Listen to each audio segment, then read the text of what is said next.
Welcome back. This is CS4510 L09B. And the topic of today is Turing-Completeness. It's sort of the opposite direction of what we did just last time, a few minutes ago. Last time we repeatedly generalized the Turing machine and we said, oh, it fails to generalize. We can simulate those on a Turing machine. Now, we're concerned with the opposite direction, not generalizations of the Turing machine that happen to be equivalent, but what kinds of things that aren't Turing machines, there aren't automata, there are other things, what do these end up being equivalent to the Turing machine? So what's the definition of Turing complete? Let C be any computational model, mechanical process, decision procedure, whatever. It is said to be, is Turing complete if the following holds. C is fathomable. By the way, everything good is fathomable, and you basically never have to think about that. But also it is the case that a Turing machine may be simulated on it. Right? Again, it may be too much to ask that we cast whatever this procedure is into the language of decision problems, in the sense that it's sets of strings that can be decided upon. But we say C is Turing complete if it's fathomable, and it's the case that LTM is a subset of L of C. Now, by the Church-Turing thesis, what do we know is true if C is fathomable? Yeah. It can be simulated on a Turing machine? Yeah, so we get this direction for free by this part, right? So, double set containment, we get that this thing is equivalent in power to the Turing machine, right? Have you guys heard the word Turing completeness in some context? What context? Yeah. It's very overused. Yeah. That's basically what we're gonna talk about today. It's kind of imprecise. Many things are Turing complete but don't fit into this framework. There are things that are, sometimes there's an XKCD comic that refers to, like when you use the term Turing complete, it means like your dishwasher is under attack by a nation state, or I don't know, something like this. It's like you can basically do things is well, really the colloquial meaning of it, but it's really a more formal notion, which we're going to elucidate on today. So let's just start talking about things that are or aren't computers. Python. Why is Python Turing complete?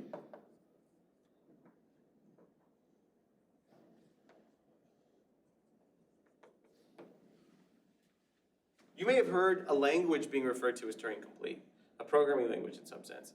Why is Python Turing complete? Well, I can write a Turing machine on it. I can write a ISA simulator, for example. We're applying the Church-Turing thesis here twice, okay? The first way we're applying it is in the sense that we don't have to do the reverse inclusion. Now, the second way we're applying the Church-Turing thesis is we're applying the Turing version, which is that, what is Python, first of all? Python is two things. One, Python is a specification of strings that compiles down to machine code that's run on some actual hardware in some sense. That's the first real definition of Python. The second, more important definition of Python is in the mental model. If I gave you a Python program and perhaps a large stack of paper, you could determine the behavior of a specific Python program. Specifically, if the Python programs we restrict to be inputs to words and outputs Booleans, that's how we could decide decision problems. Those Python programs, given description of the machine and a stack of paper, you could determine if that machine, if the program returns true or returns false, right? So what you're actually doing here is you are simulating the Python program on the pipes and wires in your brain, and then by Turing's thesis, there exists a machine for it. Now, here's the Church version of that. What you would have to do is actually write a Python, wait. Oh, I'm sorry. Sorry. Very big mistake. Here's what you'd have to do in the Church version of the argument. You would have to actually write a Python, wait. Oh, I had it. Wait, hold on. We want to simulate a Turing machine in Python. Okay, thank you. Yeah, you would have to actually write a Turing machine simulator in Python.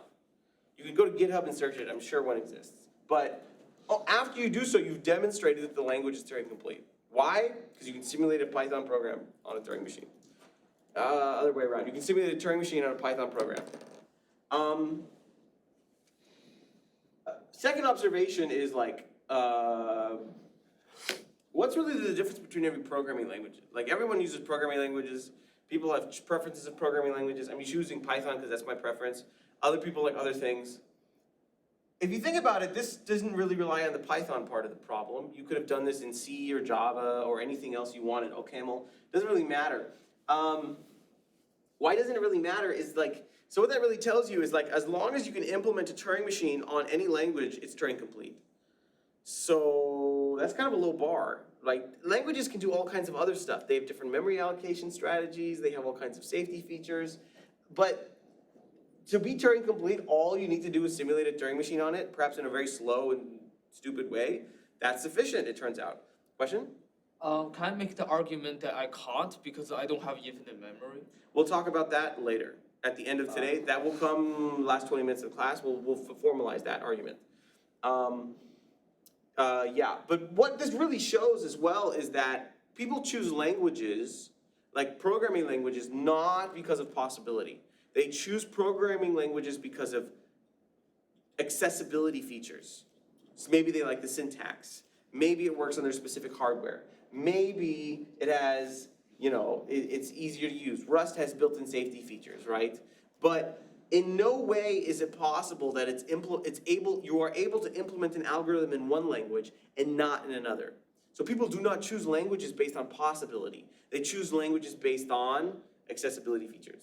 So this is the first thing, is basically if you can implement it in one language, you can implement it in another, right?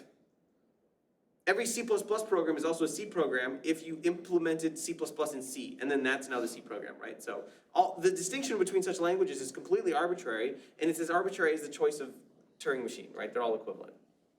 Okay. Questions on that?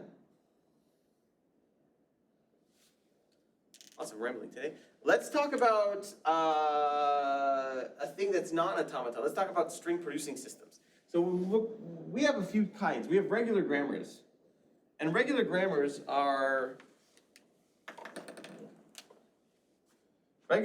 look like, they have rules of the form V goes to sigma V or sigma or even V, let's say, or epsilon. And it's like A goes to little a, right? Something like this. And it turns out the regular grammars are equivalent to the DFAs. We also then had context-free grammars. And we could say these are like, you have some single non-terminal goes to any possible string of terminals and non-terminals, right? So this was like A goes to B, C, D, A, B, whatever, something like that. We also briefly talked about context-sensitive grammars, which was that if you have, let's say, alpha, A, beta, where alpha and A, beta are fixed strings, then this can go to alpha, V union sigma star of beta, where alpha and beta are some fixed.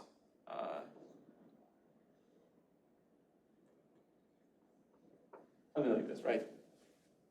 And what the context-sensitive grammar allows you to do, again, is like, you can only apply a production conditionally upon if that non-terminal is next to some symbols that you want. Maybe perhaps other terminals. What's the strongest definition we can get of a string rewriting system? Notice that each time we've generalized, we can technically do more. We didn't really talk too much about context-sensitive stuff, but they can do A to the N, B to the N, C to the N, it turns out. And in fact, context-sensitive grammars are in fact equivalent to linear space Turing machines. Don't worry about that. But they're definitely more powerful than context-free grammars. What's the most general definition we can give of a string rewriting system? Well, let's just allow anything. So we'll define the unrestricted grammar, not to be confused with Chomsky's universal grammar, but the unrestricted grammar is just replace anything with anything. And in fact, some definitions of the unrestricted grammar don't even care about the difference between terminals and non-terminals. They're just all the same stuff. Let's care about that so we have a halting condition. So let's say if we have any sequence of symbols, V union sigma star, we want to replace this with any sequence of symbols, the most general string rewriting system. But let's just make it so that we require at least one non-terminal to be replaced in each operation so that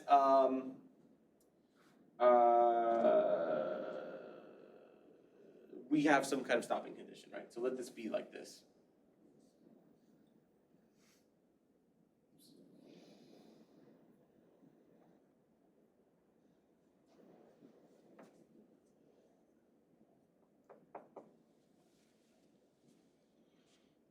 Just as long as there's one non-terminal you're replacing, replace that entire substring with just some other substring. This is the most general string rewriting system. By the way, I use the phrase semi-through system. What's really the difference between an unrestricted grammar and a semi-through system is that productions can go forward and backwards. That's all a semi-through system is. So this is really a semi-through system if you think about it. But it's easier to think about it as an unrestricted grammar. There's no rules. So it turns out that the unrestricted grammars, certainly every regular grammar is context-free. Every regular and context-free grammar are context-sensitive. Every regular, context-free, and context-sensitive grammar are all unrestricted, right? So certainly this is a superset, perhaps equivalent to some of the previous things. But it turns out that we can prove you can simulate a Turing machine on an unrestricted grammar. So if you generalize a string rewriting system enough, you get something that ends up being Turing complete. That's all it really is. Let's prove that. How is that going to work? Any questions on that so far? On what we're about to prove? So we need to somehow simulate intermediary steps of a computation with intermediary steps of another computation. So intermediary steps of a Turing machine are what? Yeah. Like the reading and writing. In a syntactic sense, though, what would they be? The configurations of the snapshots, right? So basically, as we go from configuration to configuration of the Turing machine, we will describe a grammar, an unrestricted one, that does the same computation. The sequence of productions corresponds to the sequence of transitions. To give you an example, let's give a quick Turing machine.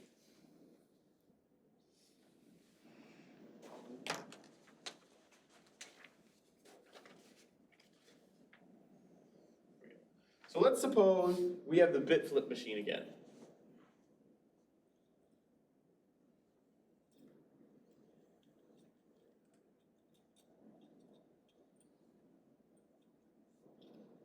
Okay. Consider the computation of this machine on some input. Let's say something like that, okay? That's in the initial configuration. What happens here is it's going to read the 1, write at 0, move right, read the 1, write at 0, and move right. So read this 1, write at 0, and move right. So the next configuration must be then 0Q0 1 0 1 blank, right? The next configuration is then going to be 0 0 Q0 0 1 blank. And then the next configuration is going to be 0 0 1 Q0 1 blank. And then the next configuration is going to be 0 0 1 0 Q0 blank. Now when it reads the blank, it's going to write the blank, it's going to move right. So we're going to get 0 0 1 0 blank QH. Now that's our halting condition, so we stop, right? Why am I outlining the configurations in this way? Well, if you think about it, what is a configuration? What is the difference in the difference between sequential configurations is small. So it's almost, I don't want to say like in a calculus sense, but if you do one step, you only can change a little bit, right? So that's all our string rewriting system is going to do. If you think about it, the only portions of the configurations that change are near the tape head, right?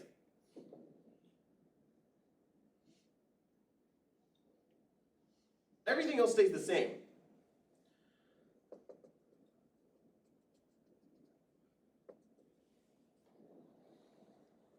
So each of these is going to correspond to a working string of our unrestricted grammar, and the same way that a sequential configuration appears to be a small rewrite of the previous configuration, it's going to correspond exactly to our unrestricted grammar, right?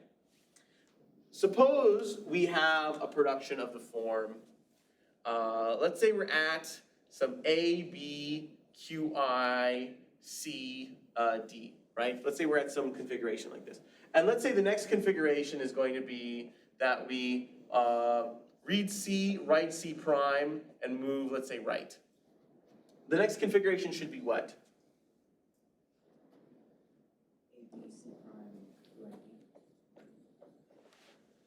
And let's say just QJ, D, even though I didn't specify that. So give me a, well, what can our what can our understood grammar rule look like? Well, for each state correspond to them a non-terminal. We can have QI, C will go to C prime QJ. That's it. That's the whole proof in some sense. Let's do the other way. Let's say we have A, B, Q, I, C, D, and let's say we read a C, we write the C prime, but now we move left. Our configuration is going to be what? A, Q, J, B, C prime, D. Correct. What's our productions going to look like? This is a tricky question now. B, Q, I, C goes to Q, J, B, C prime.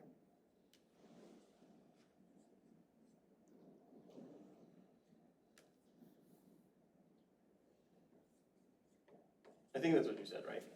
Now, B could be any symbol, but the grammar doesn't know that B ahead of time. So in fact, we just need to do it for every possible symbol here. So we'll do even A, Q, I, C goes to Q, J, A, C prime, and then blank Q, I, C goes to Q, J, blank C prime. Why do we need to do this is unsymmetrical. We have one production here, we have three here. Why? Because just by convention that the right of the tape head is the symbol being read. So we don't know what this symbol is beforehand. So we just need to do whatever possible symbol goes here, it goes here. It's for every possible combination. So that's basically it. So what's our non-terminals going to be? Let the set of non-terminals be, let's say S, A, B, and let's say Q0 to QK. By the way, this proof is going to have some small artifacts in it that I'm going to convince you that you could figure out how to fix them.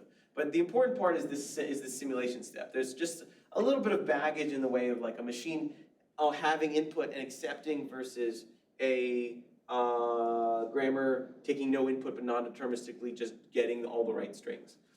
Right? So what are we going to do then? Well, we're going to have a production of the form. Let's say S goes to A, let's say Q0, A, B, and then we'll say A will go to AA or BA or epsilon. So A is going to non-deterministically produce sigma star.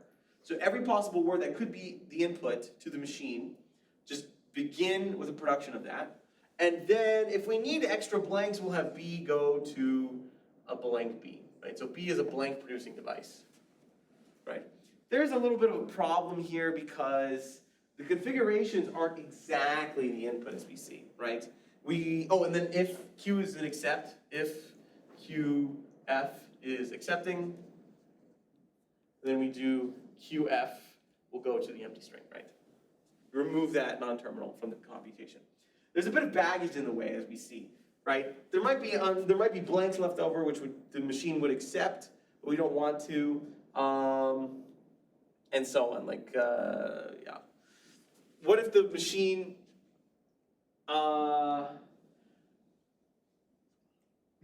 also may leave on its tape not the answer, right? So like, whatever this grammar produces strings that the machine leaves on the tape. It doesn't produce the strings that the machine accepts necessarily, but the grammar will produce strings that the machine leaves on the tape and accepts, which may be slightly different than the input. And there's a little bit of more baggage away around that, right? You could define the language accepted by this as like if initialized with it, does it accept, and there's some more mechanical stuff in the way. But we have covered the core idea of the simulation. I don't want to get too much into the baggage. But you believe that you could fix the little details here. There are some bugs, right? Do we agree? Question? Yes? So Q0 is in S, but then Q isn't mentioned again in A or B. Is that just convention? Sorry, Q0 is, say it again? Q0 is mentioned there, but in the configurations, Q0 moves, or QI, QJ, but in A and B, that grammar would only produce Q0, A, A's or B's. I see. So this would produce any sigma star. This would produce any number of blanks.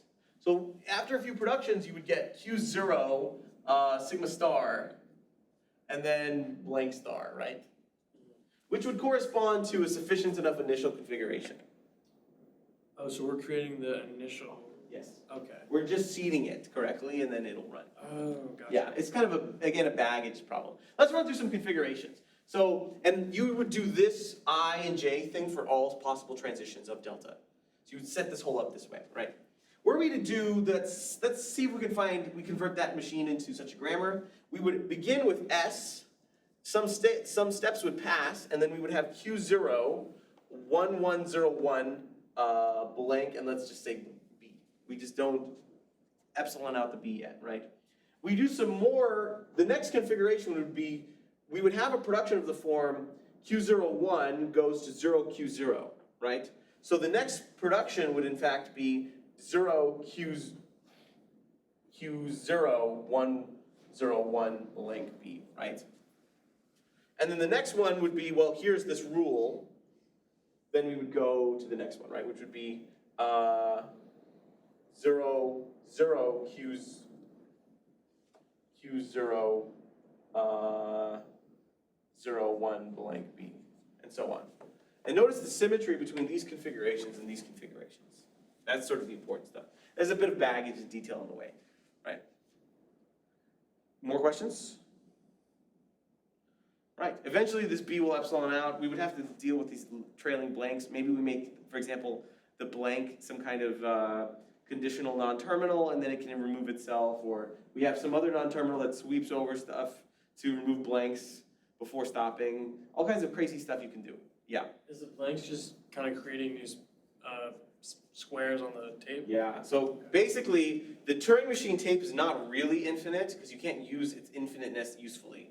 But there are always more blanks if you need them. So for example, there may be a Turing machine that moves 10 to the right, way into the blanks, and just writes something there for some reason. We would need to have 10 blanks ready for that computation to proceed. Question? That was my question, like, why do we have to use the blanks at all, if that makes sense? Yeah. For example, here, this blank is the stopping condition. So in the configuration, we need to know that Q0 blank is here, to know that it's gonna move right past that blank, right? More questions on this construction? So we know that the Turing machine then can be simulated, quote unquote, because we didn't really finish the proof, but on an unrestricted grammar. Why is it the case that the reverse is true?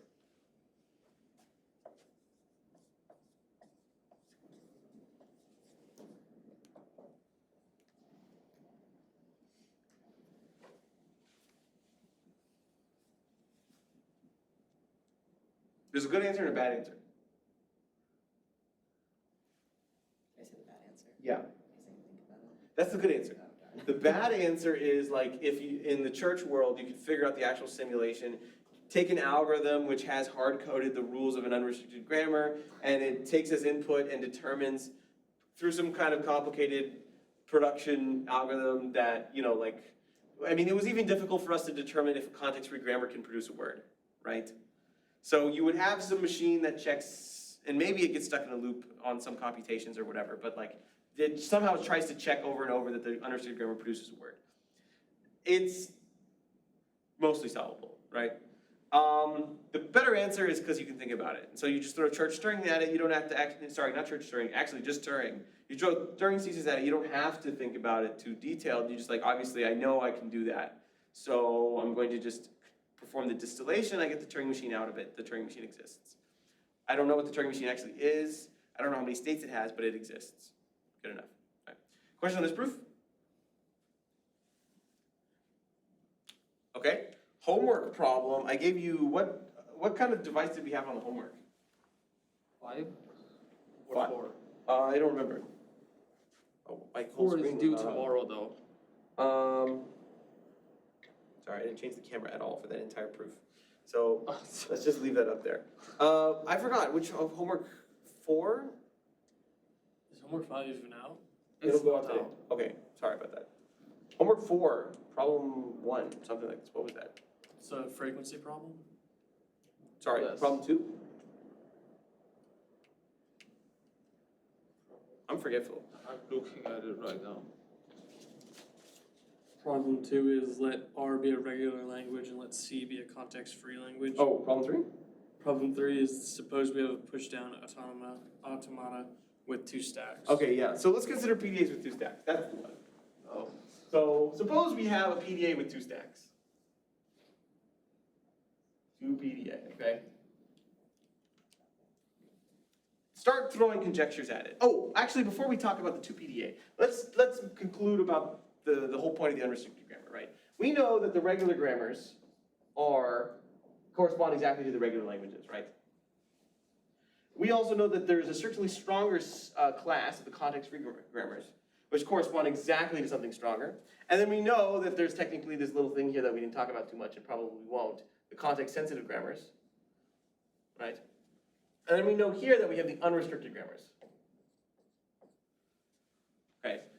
Forgetting the fact that they're called unrestricted and the rules themselves seem very general, does there exist anything stronger? Can you generalize the definition of an unrestricted grammar more?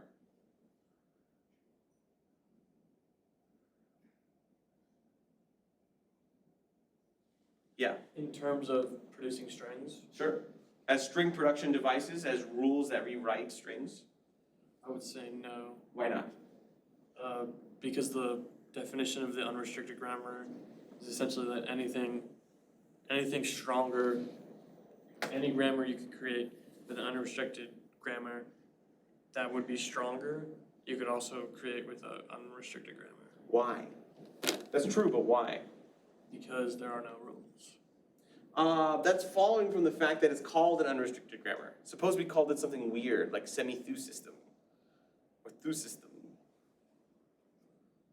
You can generalize this in some way that could not immediately be syntactically equivalent to an unrestricted grammar. Perhaps you allow some kind of triple non-determinism. I don't know. Something like this is possible always. Answer I'm looking for is follows from the Church-Turing thesis. Because it's Turing-complete, anything stronger must be unfathomable. We know this all the way right L of UG here. This is also really exactly corresponding to LTM, right? And this also corresponds, for example, to LTFA. So, since these are equal, nothing goes over here unless it's stronger, unfathomable, right? So by the Church-Turing thesis do we get that the unrestricted grammar is the ultimate grammar. Nothing exceeds it, right? Okay, let's talk about push-down automata now.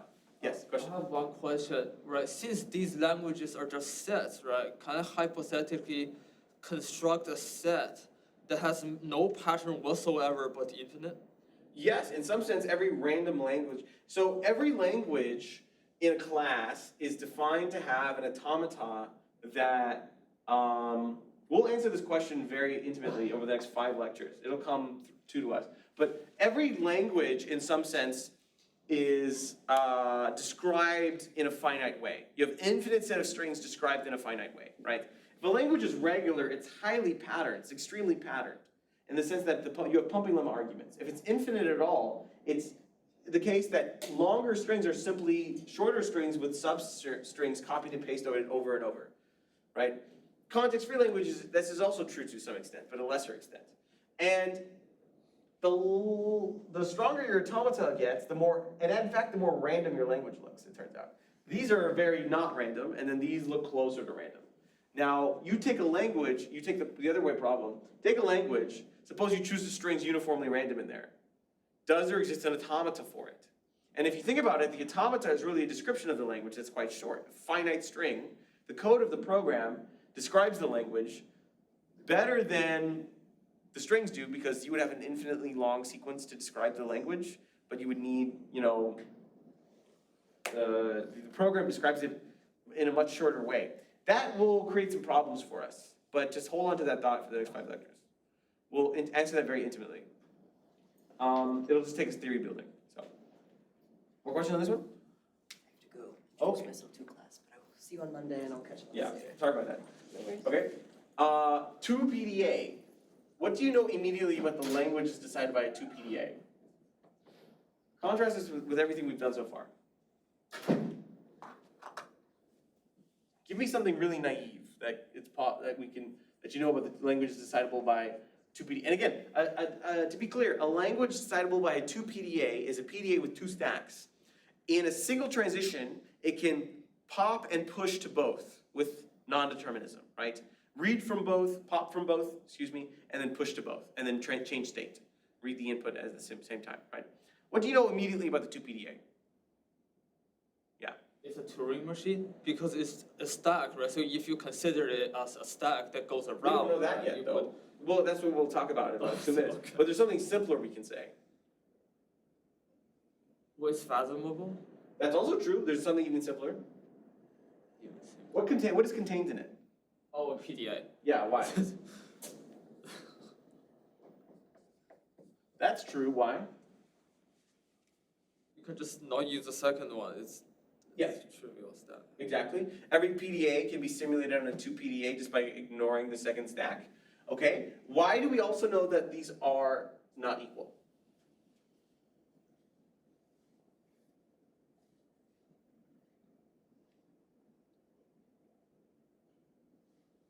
Yes. The answer is not a very good one, but let's hear it. Well, I think it's also mentioned in the homework that you can't do WW on a PDA, but you can do that on a 2 PDA. We know that WW is not, that's the wrong way. We know that WW is not an element of the context-free languages, which is equivalent to the PDAs. So we know that you could, by pumping lemma argument, there is no PDA, because there's no grammar, context-free grammar, there is no PDA for WW. But the homework, I ask you for a PDA, I ask you for a 2 PDA for WW. So first off, we know there's something here that's not there. So just basic set there, they're not equal. Okay. So it's strictly stronger than PDAs. As you said, it's going to end up being Turing complete. It's going to be equivalent to the Turing machine. What's the problem with the PDA, right? You put stuff into the stack, but if you need to reach deeper into the stack, you need to go to some arbitrary depth. Unfortunately, you pop stuff out, it's gone. It's into the ether. It's lost forever. You can remember a few things, a constant amount of stuff, keep track of that, but nothing else. So how do you remember things that you've forgotten? If you need to go recall something, if recalling something from a long time ago requires forgetting recent memory, that's kind of basically the characterization of the context-free languages. How do you remember that with the 2 PDA? What you do is, let's see, it's like this. Anything that's popped out of one, you can remember by pushing it to the other. So that's sort of the answer.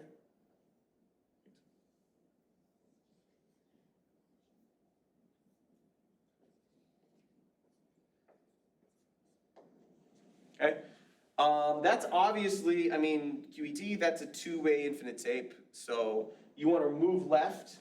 Let's not even write it down, but let's just say it out loud. Let's denote this as the tape head, right? Here's how you can simulate a 2-way infinite Turing machine tape on a PDA, even a 1-way tape. What you do is you push the input to the stack, and then if you want to move right, quote unquote, you pop this and you push it there, right? Well, whatever you were supposed to write, you pop that from there and you push that there, right? Now let's say you wanted to move left. What you would do is pop from here, push to here, and so on, for whatever combination of things that are there. So you pop from one, push to the other, that's the tape. I mean, that's the answer, right? So that's sufficient for us to simulate. There's some more details there, but you guys can figure it out. A Turing machine on a 2 PDA. And in fact, the 2 PDA has more, because it has non-determinism and epsilon transitions and all these other stuff, right? It has the stacks, but it also has, with the stacks, the input tape, right? So either way, we can simulate the Turing machine on it. So we know that because we can simulate the Turing machine on it, we know that it is Turing complete. Why do we get the reverse inclusion?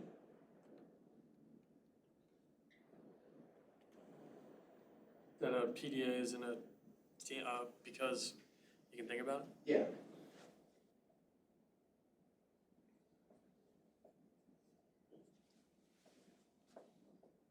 Okay. So what is a PDA with no stacks? Technically it's non-determinism. It's equivalent to the DFA. It's technically an NFA, but DFA is, yeah. Zero PDA, we also know this is just NFAs, right? Now, if you give an NFA a stack, it's now called a PDA.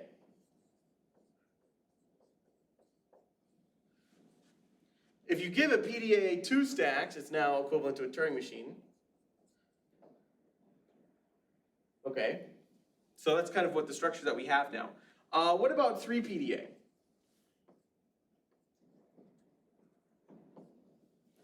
Yeah.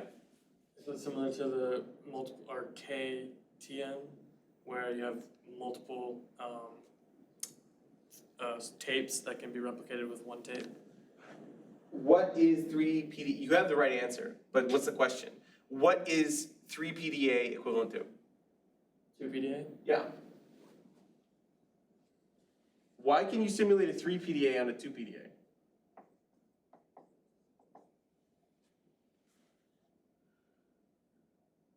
You can think about it? Yeah, I mean, that's the answer. This is Turing complete. So by the Church Turing thesis, it's not the case that 10 stacks is gonna make any noticeable difference. There's a limit. 2 is good enough. We're at the precipice, that's it. There's nothing more. 3 stacks, 1 stack gets you a little power. 0 stacks is no power, 1 stack is little power, 2 stacks is all the power. 3 stacks, you don't get any more. 4 stacks, you don't get any more. 5 stacks, you don't get any more. These are all equivalent, right?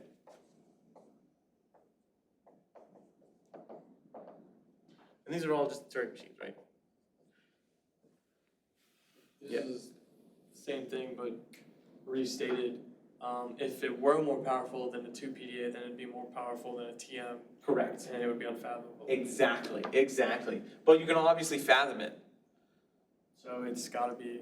Exactly, exactly. Don't even have to do the proof. It inherits from Turing's thesis. We just get it for free. Right? Questions on that? So now we've seen 3 things if you count the Python thing. We've seen 3 things that are Turing complete. A 2 PDA and an unrestricted grammar, and I guess every programming language. But what kinds of things are not Turing complete? So obviously the PDA is not Turing complete. It's easy to get Turing completeness actually on accident. Read, write, and move is all you need. So it's actually harder to come up with something that's not Turing complete, it turns out. The PDA in that sense is kind of novel, and so is the context-free grammar. But let's try to think of some things that are explicitly not Turing complete.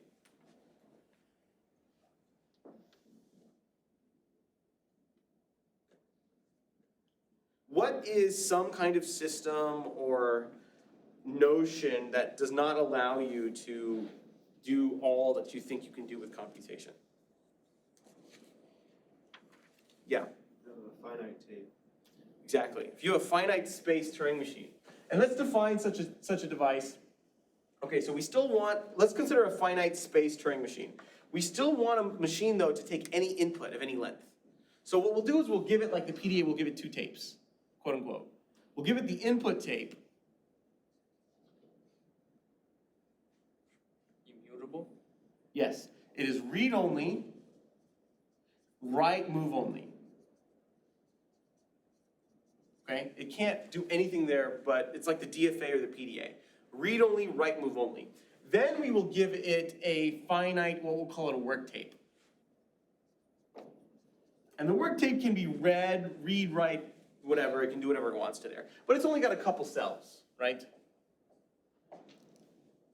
So many people think like, okay, obviously, the infinite nature of the tape is required for computation to be useful, right? There is a Turing machine, for example, that writes 1 infinitely and just diverges. But obviously you can't do this here. So certainly there's some Turing machine some Turing machine behavior that can be done on a Turing machine that cannot be done here. But is there really? So when we consider languages of strings, the machine has to halt and accept a string.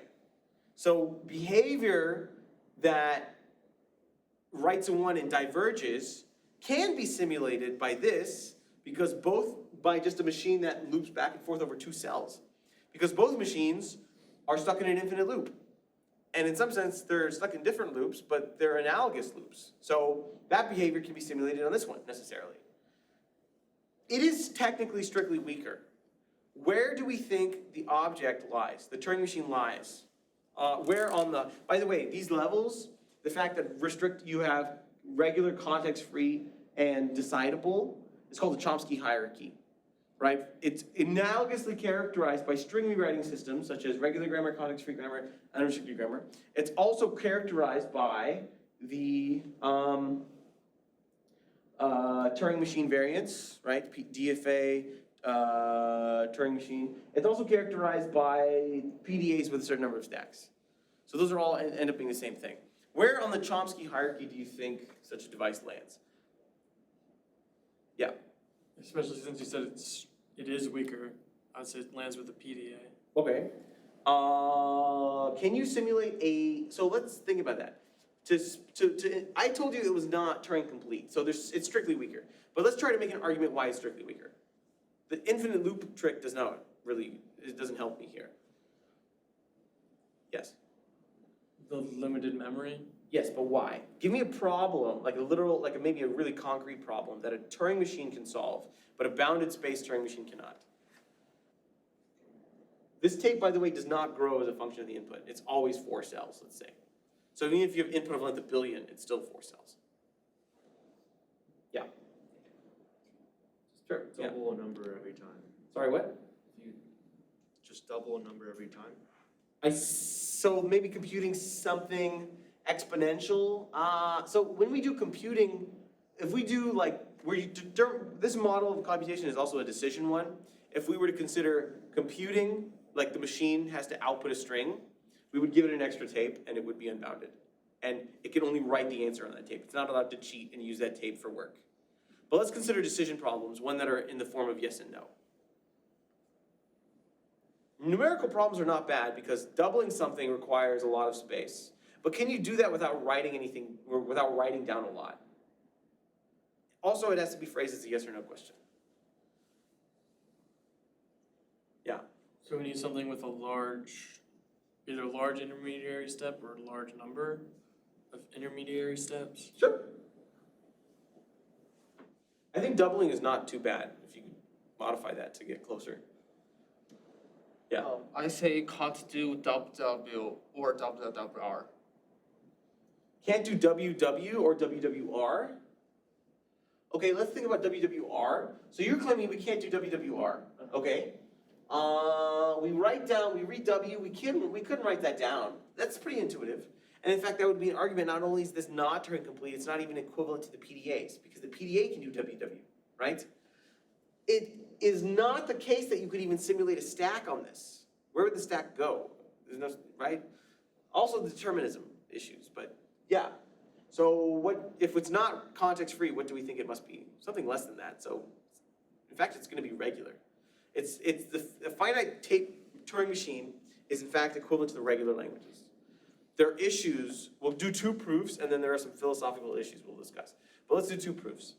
First proof is, how can we simulate a finite tape Turing machine on a DFA? There's 2 proofs, we'll do both. I want to hear if we have any ideas.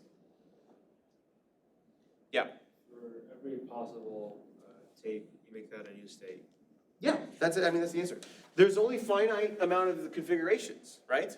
So let's say we have exactly k cells here. How many, and a configuration again is a string of the form W1 to Wn.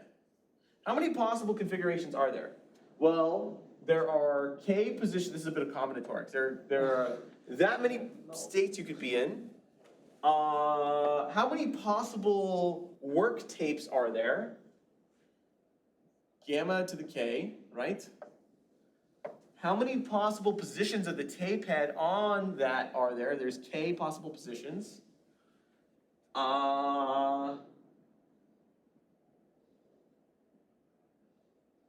Yeah, so on input n, there are this many configurations. Maybe there's an error there, but who cares, because that's finite. That's all we care about.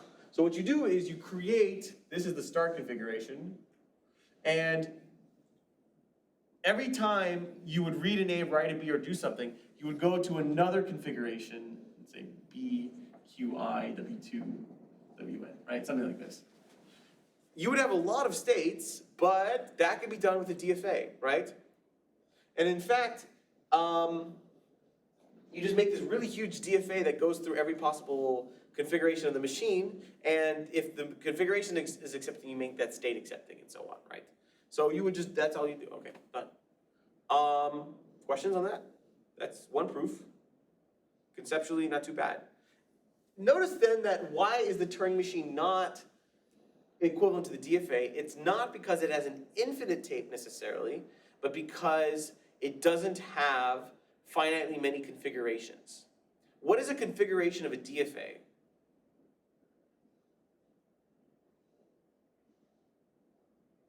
State. Yeah, it's just the state. So each state is the state, right? So like the number of configurations of something to be at least not regular must be infinite in some sense, right? Okay, let's do the second proof. The second proof is actually is influenced from complexity theory, but we simulate a k-space machine on a k-1 space.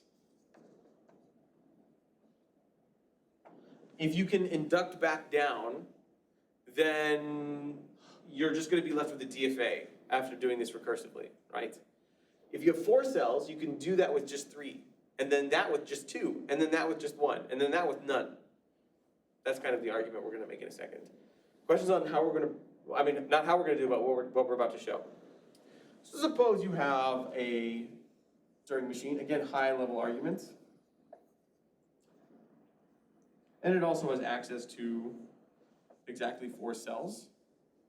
Here's how you can make sure it has access to 3. Anytime it wants to read the fourth cell, excuse me, what you do is just ensure that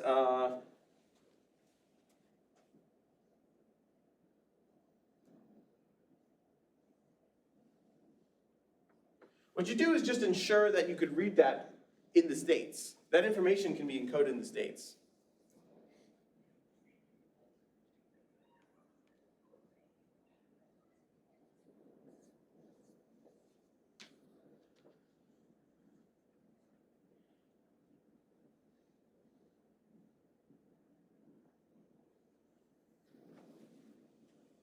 Does that make sense? That's maybe too high level. Anytime you wanted to read to this 4th cell, instead you would do is make sure that information is stored in a copy of the states of the Turing machine. And then you would say, oh, if it's a B, if I'm supposed to be reading a B, instead of reading a B and writing a B, what I would do is pretend I wrote the B and then just move to this state.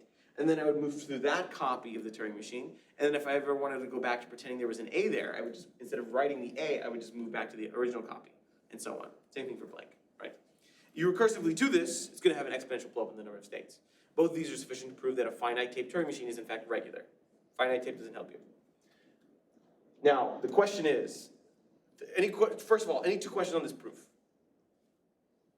I understand the proof, but rigorously, would it be very hard because I technically don't know when I'm on the 4th cell?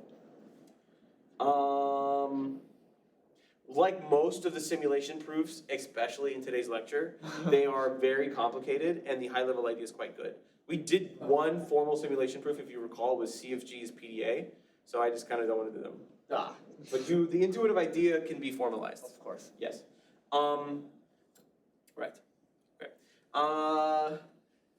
Okay. So we agree with these proofs, right? Okay. So here's the problem. What's the problem with this? Like, apply this back to the real world.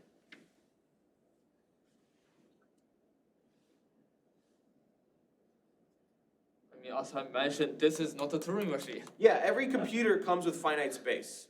And also, by the way, you can do a whole Turing's argument. What's the difference between RAM and storage?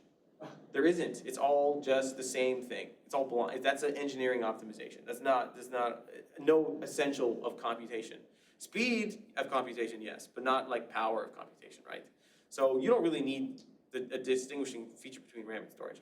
But in both cases, every laptop comes with a finite amount of RAM, 8 gigs, 16 gigs, whatever, right?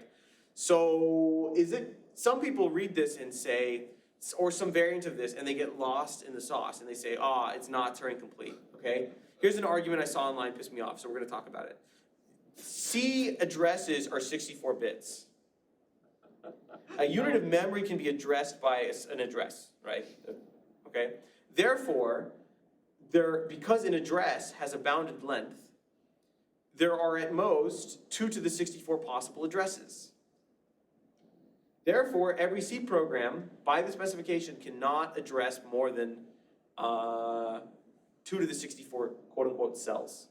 So if you have a Turing machine that uses more than 2 to the 64 cells, or some constant of that, it cannot be done in the C programming language. Therefore, C is not Turing complete. This is a common argument. Do you see the argument? Okay.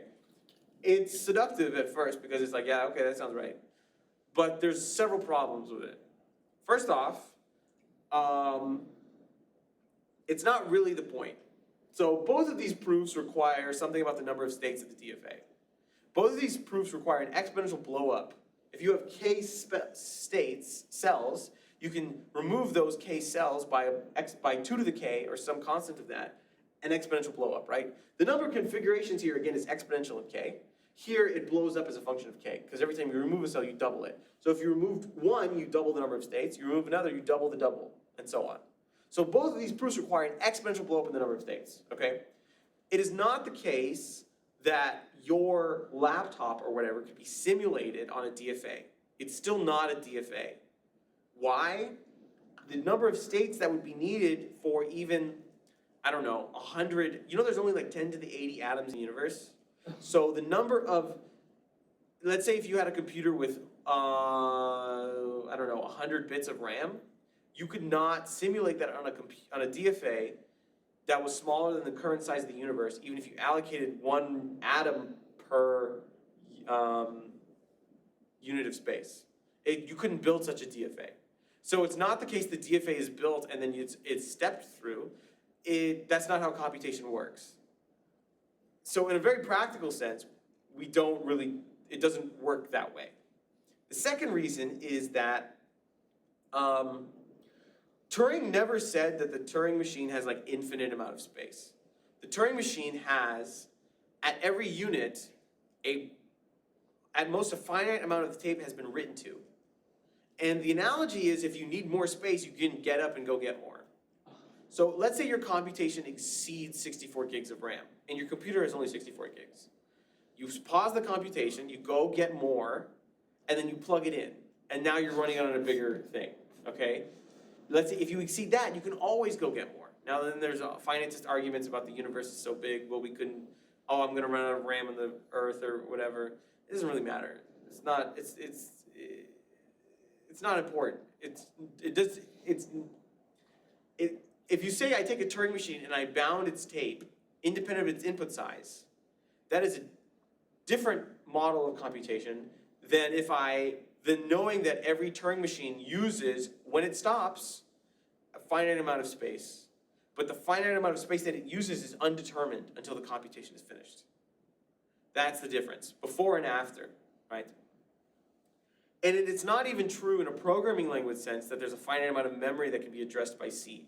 Because you can read to files and so on. You can do a bit of file pointer arithmetic, and you could just you don't even have to spin up a RAM disk. You can just start writing. There's a Turing machine implementation I've seen in C that uses not RAM for the tape, but the disk. And it just reads and writes to the disk, right? And that's not bounded by some address size. That's just bounded by the bits that are written to a specific file. There's no limit on that, it turns out. So it's not the case that a finite space machine, it is the case that a finite space machine is necessarily regular. But it's false that if you use finite space, you are also regular. Those are easy to conflate, but in fact very different notions, right? Questions on that? Do you agree with me on that? Okay, hopefully. Let's give one more last hand wavy thing about what is the point? What features make computation, and what is computation, right? So all these things are Turing complete. There are many other things that you may have heard of Turing complete. Maybe you've heard of Conway's Game of Life. birds, a flock of birds appears to have emergent computational behavior in the way that they move. So like what features are necessary for a system to be Turing complete? You have some kind of unbounded environment. The environment could be nature, it could be the tape, it could be something. It's some sort of object which is acted upon, and it's and done locally.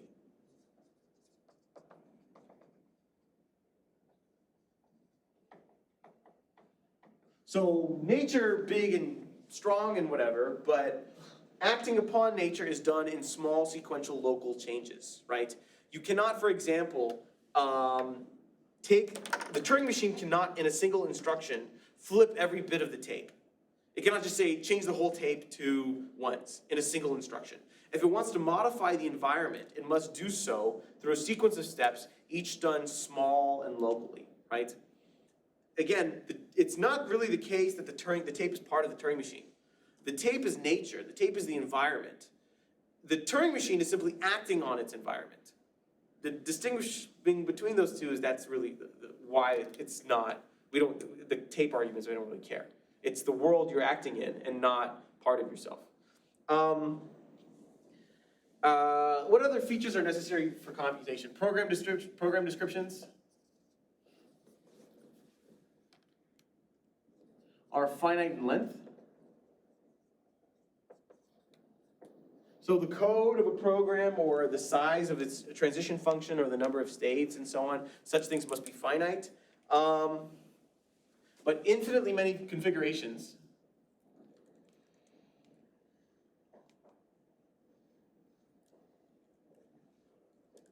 but each one is finite.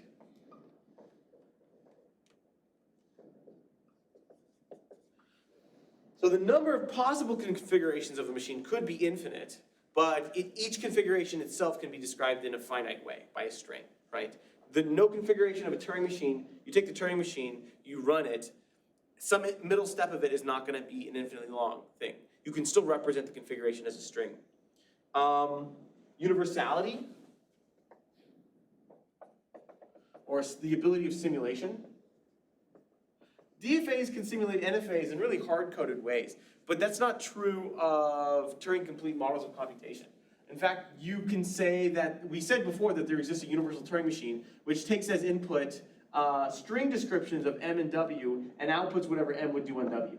And again, the universal simulator does this before it knows what M is, or W is, in fact. It has M and W written on its tape, and it reads that transition function and goes and simulates M on W for it, right? Technically, there exists a universal unrestricted grammar in the sense that that grammar can produce everything that every other unrestricted grammar can produce.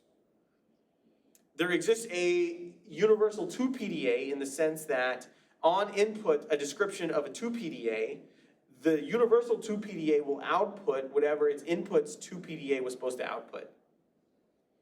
The fact that there is the ability of reference will basically characterize most of the next unit. Like, we'll focus on this very intimately. Determinacy.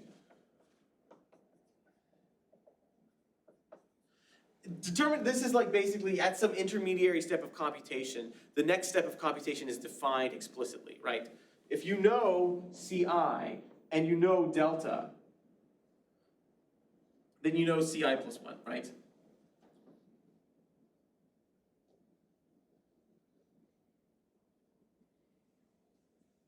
That's the only thing you need. You need the current instance of the computation, you need the description of the machine, and from that you can compute the next description of the machine, right? And again, in the sense of an unbounded natural environment, you know what the world will look like in the future.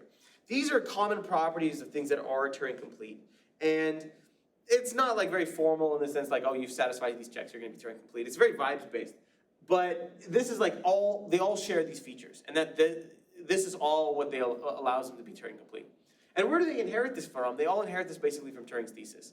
Turing did not really, he made several assumptions when he made that argument, but those assumptions were also kind of based in reality and based on intuition and physical law. And there's not explicit physical reasons, like in the terms of the laws of physics, like equations of motion and so on, that influenced him, but they certainly are dependent upon physical properties of matter. So, yeah, it's a very computation is a very physical process, right? Questions? Yes. So you're saying that the Turing-Completeness requirements, it's not like a list somewhere, like these are just Yeah. kind of general. Exactly, yeah, sort of patterns we observe. And this is like, so like if you're given a system that's quite exotic, today we did grammars and automata and a 2 PDA, but you can be given very exotic systems. And you can basically check, as a mental check, determine if they're gonna be Turing complete or not, based upon whether they satisfy some of these like vibes-based intuitions. And these are gonna guide you towards when something is or isn't Turing complete. Are you familiar with Conway's game of life? Okay, that's okay. Basically, you have a set of, it's called cellular automatons, and you have a set of rules that govern how things live and die, but they exist in an unbounded environment, and they are operated upon by small local changes. There are, for example, things known to be Turing complete, like certain chemical interactions, right? The way that molecules can interact with each other is very local. And if you're in a giant beaker, I mean, that's like an unbounded environment, and such interactions could, given a description of a Turing machine, you could perhaps induce a sequence of chemicals that would compute what the transition function of the Turing machine was going to. Something like this. And that's why I'm saying, emphasizing that the tape is really part of nature more than it is part of the tape, more part of the machine. It is the environment that is acted on rather than a part of the machine. It's the description of the machine itself more than anything, right?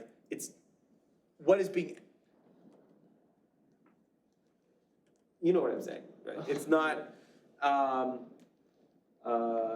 yeah. I'm trying to think, what else could be Turing complete? What else could satisfy these checks is probably Turing complete? I don't have any other analogies, maybe. Yeah. I do have a quick question. What was the name of the game of life you said? Conway's Game of Life. How do you spell it? CONWAY. Oh, okay, Yes. gotcha. Yeah. It's actually a game. It's a pretty fun one. Yeah. If you go on YouTube, you'll see some stuff. More questions? Is Conway's Game of Life Turing complete? Yes. You can, in fact, there is a configuration of Conway's Game of Life that simulates Conway's Game of Life. You can, in fact, include the transition function. So in two ways. First off, we won't talk about circuits yet, but you can encode Boolean circuits into Conway's Game of Life. Minecraft Redstone, also Turing complete. But in the classic proof of that uses circuits. So circuits are like simpler to work with because they're very combinatorial and very small. And you can take small things and build a big thing. So let's not worry about circuits for now. You can also build a universal, do you know Minecraft Redstone? Yeah. Okay, yeah. You can also build a Turing machine in Minecraft because you use the pistons to move the tape head over and over. That's basically how it works. But again, small local changes, large unbounded environment that's being acted upon, right? What was the question?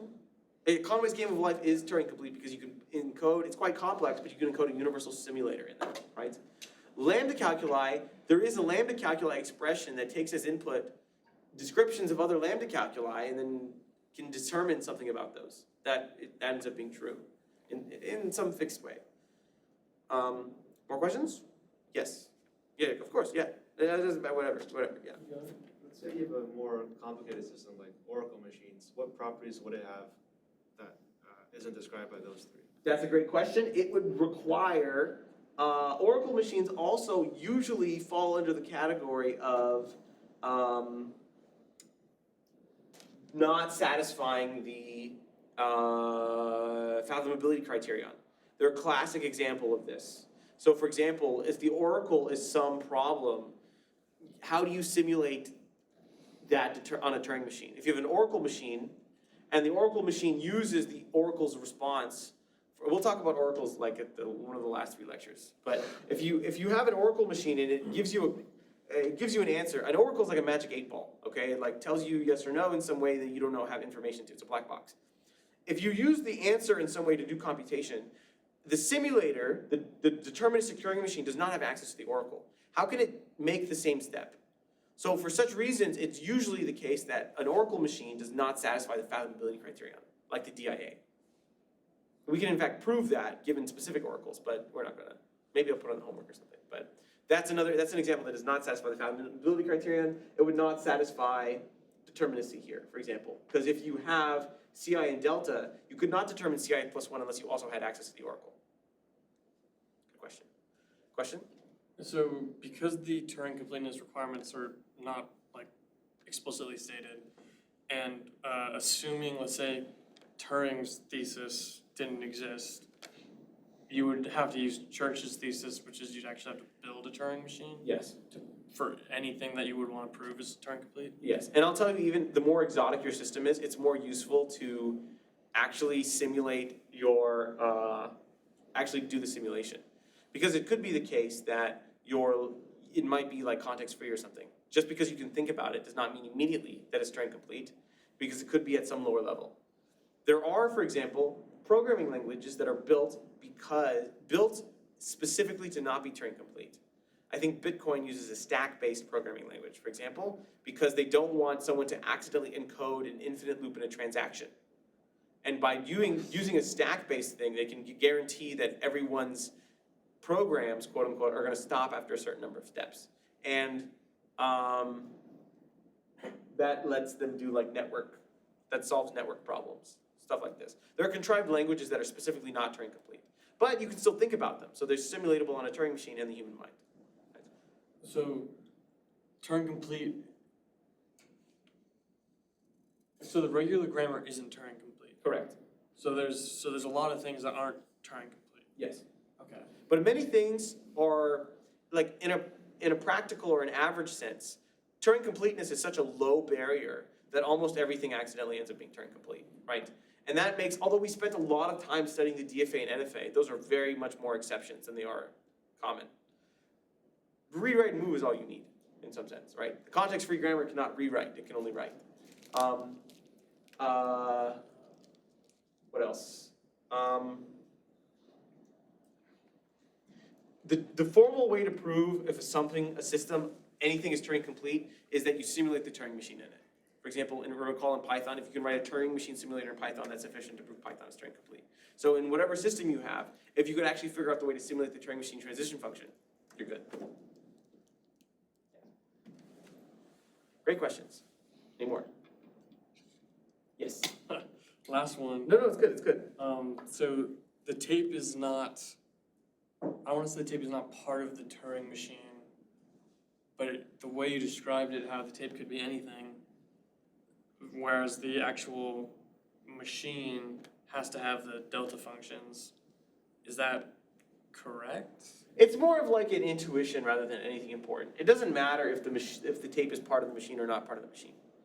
It doesn't really matter. I'll tell you, when you formalize certain theorems in networks, what you do is you say each player is a Turing machine that has tape heads on each other's, and each player has K tapes.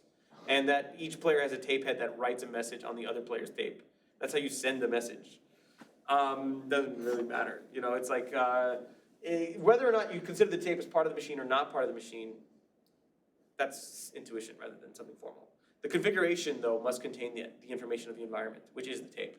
So, but it's helpful to think about the tape as not part of the machine, and the machine is simply acting in nature, because that's like more realistic the way computation occurs. Yes? So the tape is just as abstract as the machine itself. Yeah, the whole thing is abstract, yeah. The tape can be considered an abstraction of the environment, and the machine can be considered an abstraction of some sort of rules that act upon the environment in a local way. More questions?